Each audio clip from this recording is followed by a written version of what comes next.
আসসালামু আলাইকুম। আজ করে দেখাবো একদম ঘরোয়াভাবে অল্প কিছু উপকরণ দিয়ে মিট বক্স।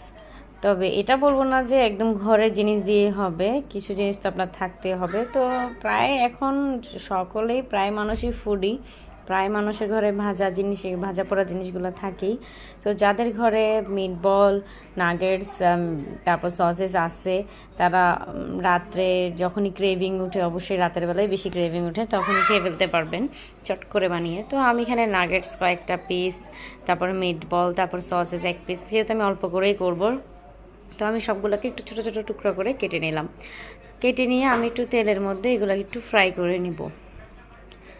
তো অল্প অল্প নেওয়ারই কারণ হচ্ছে, কারণ তিনটা আইটেম থেকে অল্প অল্প করে নিলেও সুন্দর একজনের জন্য হয়ে যায়। আরেকটা কথা, রেস্টুরেন্টে যখন আমরা খাই তখন এই যে চিকেন আইটেমের থেকে বেশি ফ্রেঞ্চ ফ্রাই দিয়ে, মানে আলু দিয়ে ভরানো থাকে। তো তার জায়গায় কিন্তু